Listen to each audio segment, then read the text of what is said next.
The fifth one, I think, is in many ways as dangerous as any other that I've mentioned so far, which is the fanatical pursuit of ROI, return on investment. How could I possibly criticize something as hallowed as return on investment? Well, let me just try and nail it in a few charts.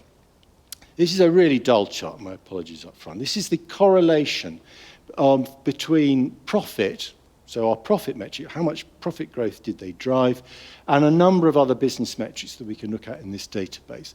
So our broad basket of very large business effects is the most important one. So this measures success across lots of different metrics that are all listed below.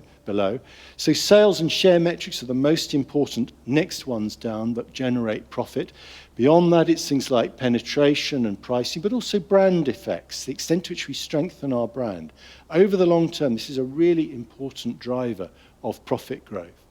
At the very bottom of my list are the two, activation effects, short-term effects. They do have an influence on profit growth because they are the way in which we extract maximum value from long-term brand building. But it's much lower key and much smaller. And then return on investment itself is the weakest of all these metrics, and yet it's the one that is most commonly used. It correlates at a much lower level of significance and is much weaker. So if we were driven by profit as our criterion, we would not actually be hugely drawn to return on investment. The trouble with return on investment is it's a ratio of the profit we built to the cost of doing so. And of course, there's two ways we can maximize return on investment.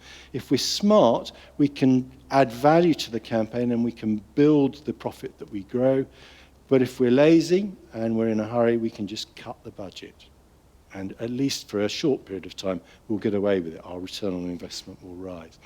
So what drives return on investment? Well, of course, it's our good old friend activation effects. Go for the low-hanging fruit. Don't worry about that long-term brand building thing because it costs money and it won't deliver in the short term. That's some other sucker's problem. We're just going to go for the low-hanging fruit. We're going to do tightly targeted, low-cost, digital stuff, and we're going to get a fantastic return on investment. Unfortunately, we're going to screw the brand. And in a few years' time, we'll have no business worth supporting. But hell, that's somebody else's problem. The thing that worries me most about this is not that just all these really important business metrics don't correlate with return on investment, is that the one that's most important there, penetration, which Byron Sharp will tell us, Byron Sharp, you're not worthy, Byron Sharp will tell us is the most important metric for long-term growth. It actually negatively correlates with return on investment. We're simply never going to bother reaching out for new customers because it undermines the return on investment scores we're going to get. It's hugely dangerous. Really don't go there unless your eyes are. I'm not saying we shouldn't measure it, but if it's our primary metric for success, it is for so many businesses now, it's lethal. It will result in the death of brands and of marketing on an industrial scale. Please don't go there. So what does a focus on ROI promote? Well, you guessed it. You knew what was coming. Short-termism. So, and a focus on activation. So the most high-performing case studies spend about half their budget on activation, about half on brand building, well adrift from the optimum point, which I'm going to suggest is 60-40, 60 on brand, 40 on activation. Whereas those that were perhaps more focused on profit and were more laid back about what their ROI levels were, spent about 60% on brand building on an activation. A focus and an obsession on ROI kills our drive for the long term. We only focus on the short term. I've already warned you, it leads to budget cuts. So those with larger budgets, above median levels of extra share of voice, tend to have much lower returns on investment than those with smaller budgets. And for all the same reasons, these ones are going for low-hanging fruit with short-term activation kinds of campaigns. And this has led to a dramatic fall in the typical budgets in the case studies of the IPA doing. They've shed about 10 percentage points over this period. So at a time when more and more advertisers are coming into the market, these kinds of big, established, successful brands have not been defending their turf. They've been shedding budget like this going out of fashion, driven in part by this belief that somehow budget isn't important anymore, but I'm pretty sure as well this obsession with return on investment plays a big part of it. It's not just a problem with the short-term case studies, it's a disease that's spread across marketing. It also affects long-term case studies as well. So let's look at an example. I'm happy to say that there is a beginning of a fight back against this kind of procurement-driven obsession with squeezing the pips until they squeak. And Diageo are at the forefront in the UK behind a new argument that says that we've got to get back to actually investing in quality content, quality advertising, whose objective is to increase the level of growth we can drive, rather than constantly squeezing the pips. I mean, the pips have long since ceased squeaking, believe me. So this is a great ad for Guinness that is absolutely the epitome of what they are trying to do. Spending money on big, important, powerful advertising that they know attracts consumers to their brands. In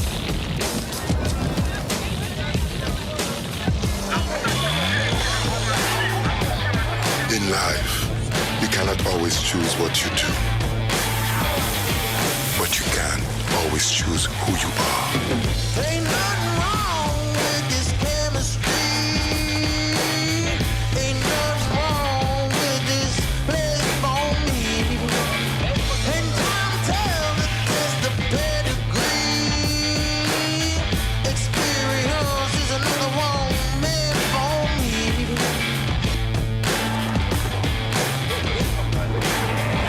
We are the Sappers, the Society of Elegant Persons of the Congo. Indelible is what I need to spread the word.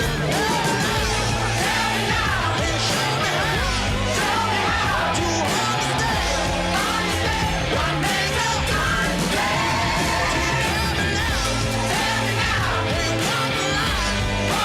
You see, my friends, with every brace and every cufflink, we say, I am the master of my fate. I am the captain of my soul.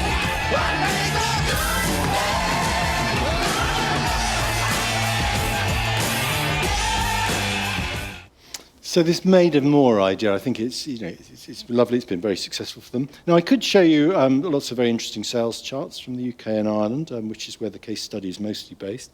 But I actually want to show you a different chart because again, this really shows the benefit of this kind of quality advertising, the kinds of advertising that gets brands talked about and creates this aura of success. And it's on the least commonly examined metric, which is price elasticity. So this is the impact on the price sensitivity of the brand in the UK and Ireland over the years.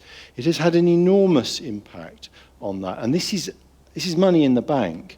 You know, we're able to persuade consumers to pay a little bit more for our brand, so it absolutely falls straight to the bottom line. And again, this is a metric that's not often looked at. It is absolutely the metric that I'm sure most CFOs would be interested in. We have to start putting this kind of argument that the more we try to squeeze the pips, the less we are able to generate these kinds of commercial benefits. We certainly won't get this through short-term sales activation. We'll get the reverse, increased price sensitivity, usually not reduced. It's a good thing to reduce price sensitivity. Okay, rant number 5, 2 more to go.